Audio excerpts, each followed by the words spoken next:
All right, it's Super Centex After Dark, and we were just commenting that Michael is in the dark. So He's that's like you were last week. that's kind of fun. I love being in the dark price. It's my favorite.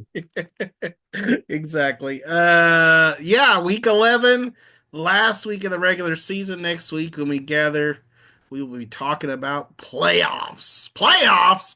Uh Fun stuff and obviously some playoff spots were on the line tonight, including out in China Spring, or Robinson is actually where that game was.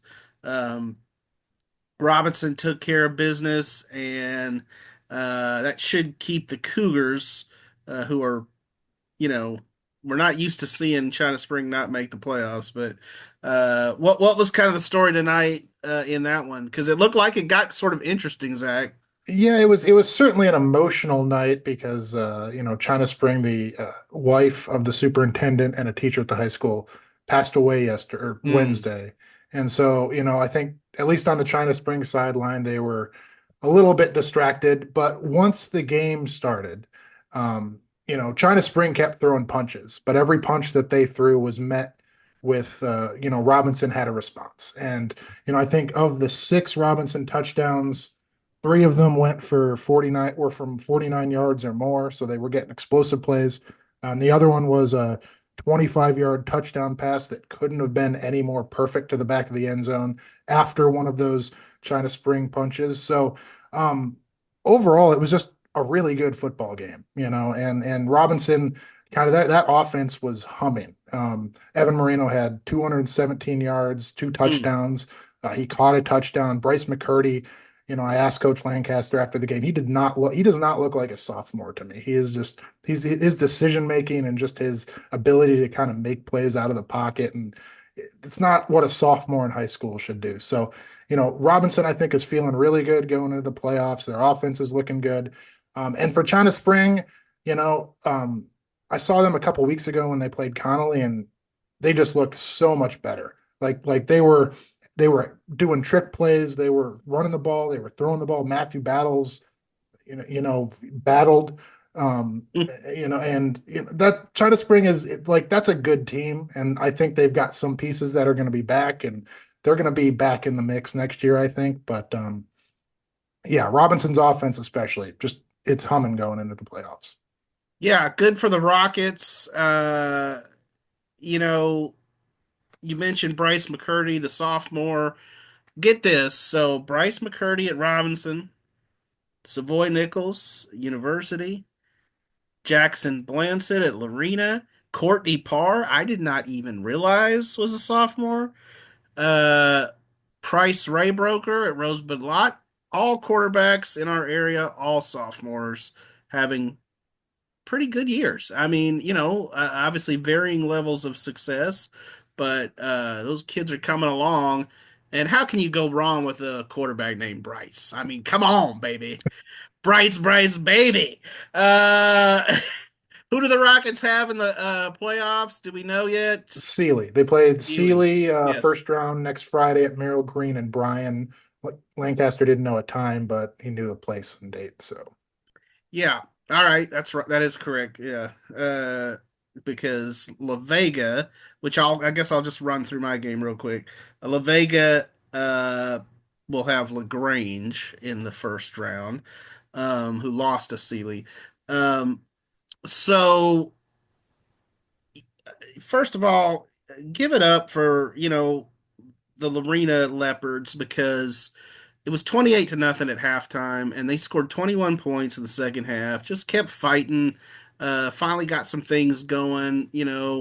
After the game, I did talk to both coaches, and I talked to Bryce and Roland as well. But um, Kevin Johnson, I mean, he said, "Look, I haven't really talked about it a lot this year, but yeah, we had some growing pains. We had some injuries. We had a lot of young kids that we were playing, and we just, they just couldn't finish off a lot of things. They would get close, they would shoot themselves in the foot. They had a fumbled punt that, put La Vega on the 1 yard line, and Bryson Rowland was able to just hop into the end zone from there." Uh, Bryson Rowland only carried the ball 9 times tonight and had 3 touchdowns. I mean, 3 short little touchdown runs. Efficient night for him. Uh, all right, I'm just gonna ask y'all. Everybody can unmute for a second. I'm just gonna ask you what should be a rhetorical question, but I'm gonna let all of you answer. Uh, do you think that Don Hyde was satisfied with his 41 to No, 21 win tonight? Not a chance. There was not a chance. He probably talked about like they bobbled a snap on first down in the first quarter or something like Yeah. that. Obviously, he starts breaking down. Oh, we didn't do this, we didn't do that, and of course, he's got no voice left. He's got a week 11 voice. Uh, I yeah. feel like at, I'm the one out of everybody here who's heard the least amount of complaining from Coach Hyde this season. Like I've gotten some pretty good quotes, and obviously he's always talked about, oh, we always got to get better and stuff, but like he's never like really pinpointed anything during the games that I covered. Well, and I'm not saying I didn't get anything positive out of him. And get this, y'all. Maybe I should try to mimic it. Uh, La Vega's like cheerleaders were over there doing this little swaying thing with this little song, and and Don has got his guys huddled up there in the post, and he starts doing this thing, and it was only like for just a few seconds, but I mean, I ended up leading with it because I was like, for a few seconds there, they were partying, but then it was like back to business, and he starts lecturing them on what they got to do better for next week, but uh, yeah, La Vega's good. Courtney Parr was 12 of 14. Um, the running game was good. Obviously, they made, some mistakes, but they've got big aspirations and they should. All right. I'm gonna go down to DJ because just looking at the score, I haven't had a chance to read your story yet, but it looked like you saw a thriller. I wouldn't say it was so much a thriller as it was both teams tried not to um I was about to cuss. Both teams tried not to give the It is game away. after dark. Yeah. I guess we should tell people what game you were I at think so. too. It was Yeah. the So University I was Ellison at game. university at was hosting Ellison. It was for the number 2 spot. The loser would get the 4 spot. They would Mm. drop down. Um, and it was just like it was a messy game. And I feel like that's just been kind of the recurrent theme with university, but this time it wasn't so much on the like, okay, they combined for 253 yards and penalties. Holy smokes! It was 17, That will 20 make a combined. game drag Yeah. on Yes. forever. So the beginning of the fourth quarter, okay? University's up by 10, right? They go into the half leading by 17 points because Ellison is like shooting themselves in the foot. They had a fumble recovered by University, returned for like 30 yards. That didn't amount to any points. But then when they got the ball back after forcing the punt, um, the same guy that recovered the fumble intercepted their quarterback, Sidney Holland, and that turned into points. And then they turned it over inside the 10 on downs, and LD Evans breaks out for a 96-yard touchdown. Um, Mm, and then Ellison gets the ball back before the end of the half, and they get picked off again, right? mm. Um, and so University had the ball coming out of the break. Ellison kind of seems to have their ducks back in order. They force the 3 and out. They go and they score. University comes back and answers with a couple wildcat plays from Armani Franklin, who had 2 touchdowns tonight, even though he only had like Yeah, four they've carries. used him in that Wildcat formation. I saw him do it one night, and Yeah. it's an effective little It is look. that he picked up actually he put them on the board in the first quarter with a 29-yard touchdown. Mm. Uh, and yeah, but then like University kind of stalls in the second half because that second touchdown by Franklin was their last scoring of the night, right? They still have a nice little lead.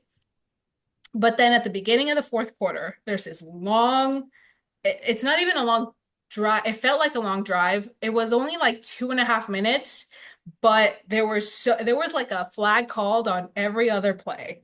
And hold on, I gotta look at my notes because it was insane. It got to the point to where they just told University to give the ball back over because they thought it was fourth down, but it was third down. I think they lost track of it. So they start right with an incomplete pass. And then Ellison gets an offside, so they pick up 5 yards. It's 2nd and 5, and University gets a false start. And then there's another incomplete pass. And then on 3rd and 10, Evans has the carry, but there's a holding call in University. There's a lot of University's penalties in this game and for most of the season have been holding calls. Would you And say that a lot of this tonight was, I mean, were they legit calls or was this, hashtag ref show, I mean, no, I feel like a lot of them were legit, although I think maybe Ellison might think differently. There was a few um maybe pass interferences that didn't get called on University. mm, And while on the Eagles picked up a few pass interferences that, I mean, I feel like at this level, like that's a pass interference, but maybe if you were playing like on a Saturday at McLean, they might not call it, right? Um, but right, so it's 3rd and 10, it's 3rd and 20, right, after the holding, and there's three penalties. A The defense, so Ellison had 12 guys on the field, but University had a false start, and then I don't know what was being argued or whatever, like while they were discussing all the penalties, but so KJ, Coach Johnson, is like yelling in the sideline to the refs, and he gets in unsportsmanlike. Uh, and then it's a pass interference on a catch that London Smith made. Like he had the guy on him, and it looked like it was like he had dropped the ball almost, but like he was like on his back holding onto the ball. And it was like right for the first down, so they declined the penalty. And then I guess because of that, the Allison coach wasn't too happy, so he gets in sportsmanlike. And then, they pick up another first down. LD Evans loses 2 yards in a carry. They go Wildcat with Franklin. That gets called back because of holding. Ellison gets in offside long penalty. story short, there were a heck of a lot of flags in Last this one. game. Wait. So it's 2nd and 17. London Smith is about to have the touchdown. And the other kid is like his hands, it looks like he had his hands on him, but I don't know. They didn't call anything. London Smith was very unhappy about it, so he gets an unsportsmanlike conduct. Oh my gosh. And the guy that was there, I don't know if he must have worked for the like Killeen ISD or whatever, but he was like talking about how a lot of the reason we see a lot of unsportsmanlike conduct these days is because they don't take the kids off the field, right? Like it's a warning, right? They get a warning, and if you get more than one, then you get disqualified. And I think he was implying that maybe if they got taken out of the game after, immediately, or maybe like benched for a play or something, then we would see less of it. But anyway, after the ball gets back turned over, Allison scored again to make it, 28-37, and then they scored another touchdown later after forcing the three and out to make it, the 2-point deficit. Force a three and out, and then they fumble the ball with 2 minutes and 10 seconds left in University territory. They're like maybe a first down away from the red zone and like getting maybe the win, but they fumble the ball. The Trojans recover it. Evans carries it a couple times and they just hold on to it. After the game, I was talking to KJ and I was like, kind of how do you fix maybe not getting so many of these holding calls and penalties and stuff. And he was like, at this point, we're just gonna blame it on the weather. We are who we are. It's gotten us this far. So Weather wasn't even that bad. yeah, It no. didn't even rain. No, they've learned how to scratch out wins. I feel like unlike Don Hyde, obviously they want to get better. They want to work on their stuff, but like unlike Coach Hyde, Coach Johnson is just like, I don't care how we win, but as long as we win, you know? Well, I think most coaches would say, that's the bottom line is the Yeah. win. Who do But the U Dogs have in the playoffs? Do we know? they get Fort Bend Marshall. They're hosting next week. I Nice. didn't Yeah. get a time, but It's yeah. always cool to have that home game. All right. Well, so I think one time we complained that Levi always got the blowouts. And since then, it's just been banger after banger after banger. I mean, was this one a thriller? I mean, it looked like it. Yeah, this was the craziest game I had ever covered personally. So just kind of to set the stage, this was a really important game between Gatesville Conley and Conley. and Gatesville Gatesville, and yeah, Conley. because the winner was going to be the 3 seed, loser was going to be the 4 seed. The 3 seed is going to play Madisonville. 4 seed plays Belleville, which is state ranked. They're number 8. Yeah. I'm no shot at Madisonville, but they're obviously the way more winnable of the two in that game.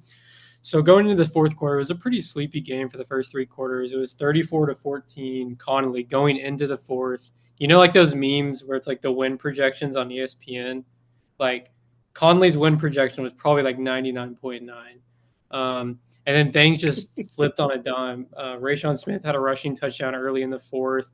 And then Jamarian Vincent threw a really bad pick that Gatesville took back to like the 7, and they scored again. And then they got a stop on defense and then got the ball back with like 5 minutes left, drove the length of the field. Rayshawn Smith had another touchdown. They take the lead, and then it's 35-34. And it was kind of like the TCU Baylor game when TCU scored with I think it was like a minute 50 left, and you're like, they scored too quick. It was kind of the same thing tonight.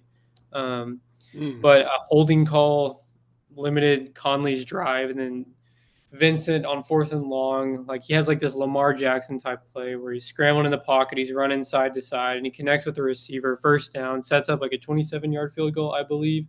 So Coach Gatesville coach calls a timeout, Coach Hunter, and then he tells his team, "We're going to make the playoffs regardless. Doesn't matter. Go block the kick."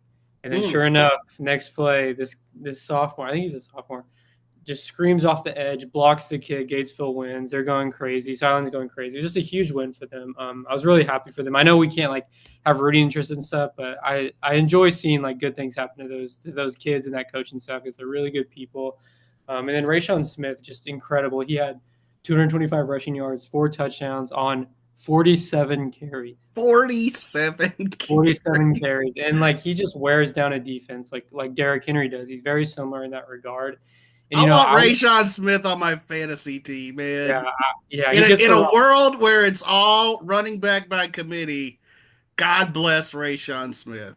Yeah, and I would argue there's a lot of really talented players in that district with Bryce Rowland, Jabari Thornton, Evan Moreno, but I don't think anybody means more to their team than he does to Gatesville. He's a workhorse, and he makes them go. And he had a great game tonight, and he helped them to a victory. Now they have a shot to win a game in the playoffs, and that game will be played against Belleville.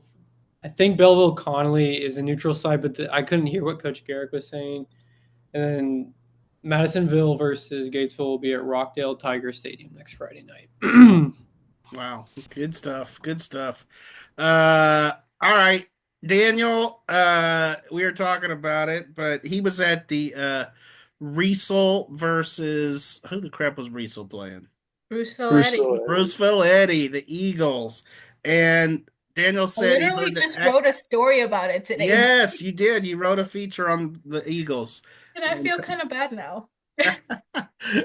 It's all good.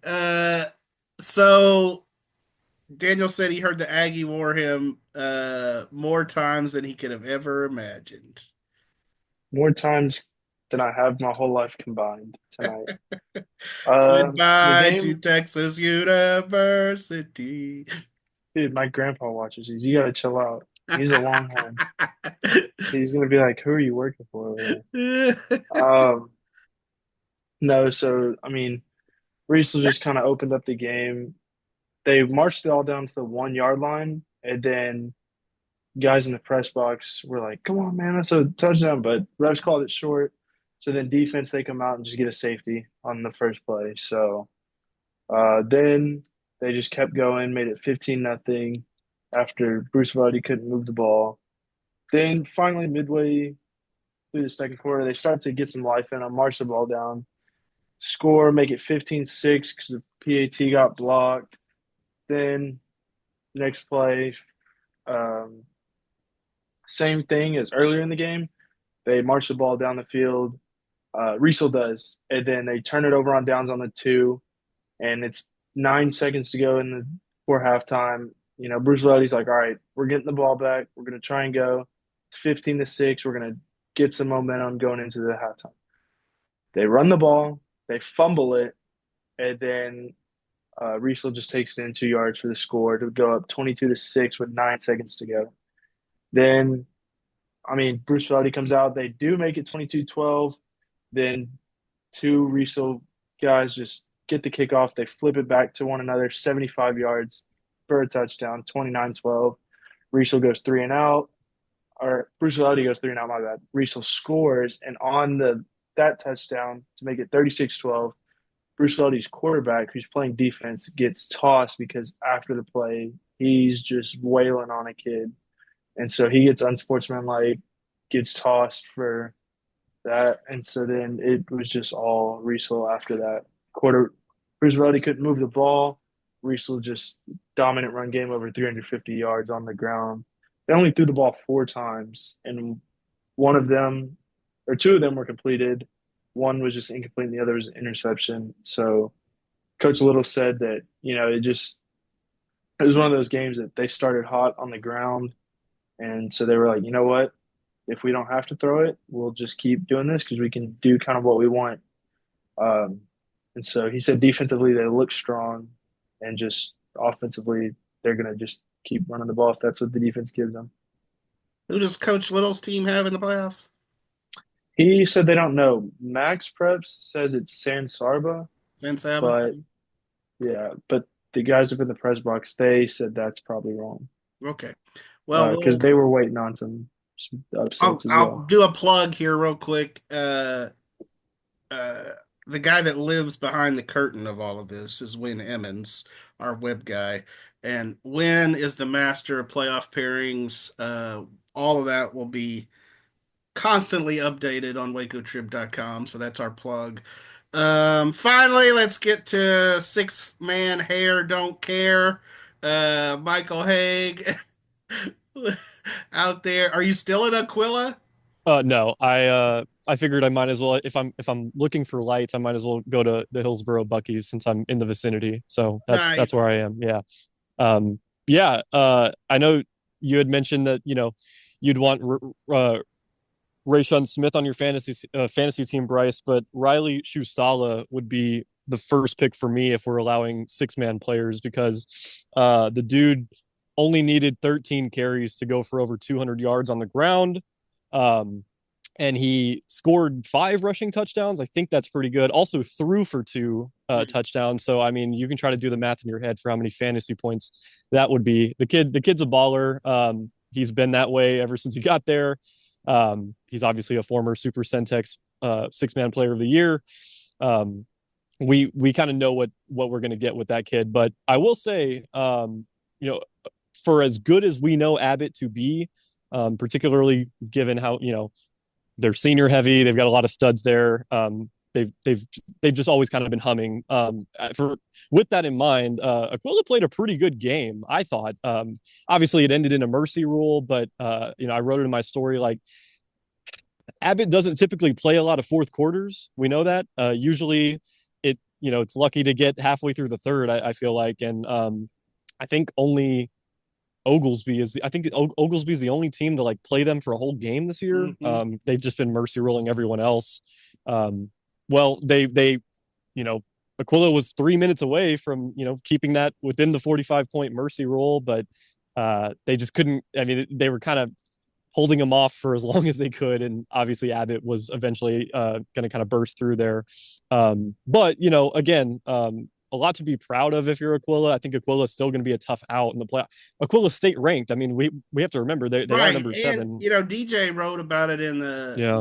the other day in her preview, but Coach Williams was already thinking about like we might see Abbott again. I Yeah. think there's that very real possibility of an Abbott Aquila reunion in the playoffs. Yeah, well, and if that does happen, I hope Aquila didn't show its hand too much in the sense that the Cougars had this really, really nice 13 play scoring drive to open the game. I mean, they were kind of doing these weird motions and different kind of it was a weird scheme. I mean, that's kind of how six man is to begin with. But they were kind of dicing them up a little bit. We know how good Abbott's defense is. I'd have to go back and see how many points they've given up over the last couple of games. It's probably not much. But I mean, it was a really nice kind of long and methodical drive that took 7 minutes off the clock. And then Riley Shustala, it looked like he actually fumbled on his first carry of the game. And it looked like Aquila was going to take over, but they ruled it dead. He runs for like a 50-yard touchdown or whatever. And they kind of rolled ever since that point. But it was 20-8 at the half. And so like, I mean, if you could have told Aquila going into the game, like, hey, you're only going to be down 12 at the half against Abbott, like they would have took that. And again, like Coach Williams wasn't mad. He wasn't, kicking and throwing and screaming or whatever. It's not the result they wanted, but again, they're still at the end of the day state ranked. It's their first loss of the year. Aquila is going to be fine. And on the other side, I mean, we know the standard at Abbott. Coach Crawford has talked about that all year, and that's a team that kind of, I mean, obviously we're going to kind of pencil in and circle that one and kind of see how they do throughout the year, but or go as we go into postseason. But they're hungry and they've got a lot of seniors who really, really want to get it done, especially in the first year for Coach Kyle Crawford, who's obviously took over for his dad. So, I mean, you hit on it. I do the stats for Abbott every week and Stats Plus and put them in, and they're just efficient, man. They're very efficient. Like they don't pass the ball that much, but when they do, 80-90% of the time it goes for a touchdown. I mean, I know it's six-man football, but that is a pretty good percentage when I mean, I think they have like they have more touchdown passes. I guarantee you this without looking it up. They have more touchdown passes this year than they have incompletions. Uh, they're that good. Yeah. Real quick, I mean, we could hit on these real fast, but did anyone else see the Mart score tonight? Oh my What God. happened? That's crazy. Holy crap. If you don't know, I'm going to just list it right now. Goldthwait 46, Mart Bagel. Number one in the state, Mart, and it was 40-0 at halftime.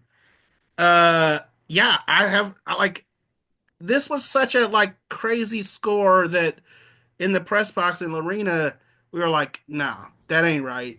That ain't right. I thought it was a type. I thought it was a typo. Everyone I thought they had switched. I thought they had switched the score. That's what I did too. That's what I thought. Yes. I don't know. We'll have to get like what the story on that is, but eye-opening for sure. And yeah, I mean, at least it didn't happen in week 12 for Kevin Hoffman's team, but wow, stunning. Is that their In first other district news- loss since 2016? I think. Yeah, I believe. I mean, they've had a long district winning streaks. Yeah.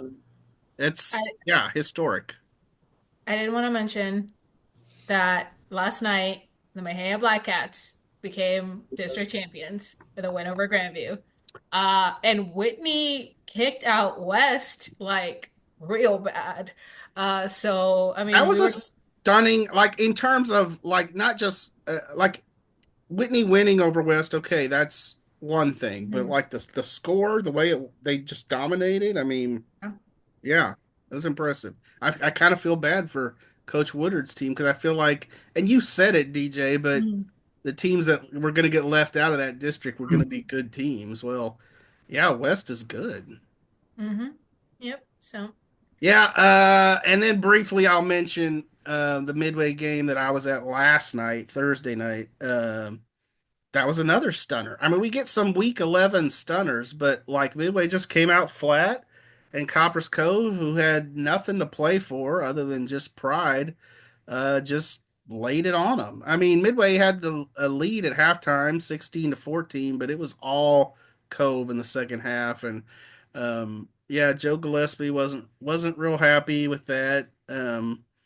So Midway will have to get it back together, but they did catch a big break because uh, Temple lost to Harker Heights, and by that happening, now Temple has to go play number one Duncanville at Duncanville, and Midway gets Waxahachie at home. So that's much more favorable. Midway should have beat Waxahachie in the playoffs last year. They lost them by 1 point, and Midway missed a few extra points. So they'd much rather play Waxahachie than Duncanville. Who wouldn't? But and then one other little shout out. How about the Crawford Pirates, Oh, who yeah. beat Rosebud Lot tonight? Uh, extend their playoff streak to 16 straight years. They've made the playoffs. It's been a rough year in Crawford, but they got it done when they had to get it done. We had Brian Coates at that game tonight, and I picked it. I got that one over Chad and TJ. That's another reason why I had to mention it. Although, At this point, I just go with hey it. DJ, you're winning the week right now. Uh, but there's a big but coming. You have some 6-man games still on the board that I don't think you're going to get right, and I'm going Yeah. to pass you. So we'll Well, that's see. We'll fine. see how it comes out. I may be wrong. All right. Appreciate y'all. Let me give just a big game ball to all of my wonderful Trib staffers and freelancers. You guys do a great job, and we'll see you in the playoffs. Look at the heart from Levi. Love it. All right. Peace out, y'all. See ya.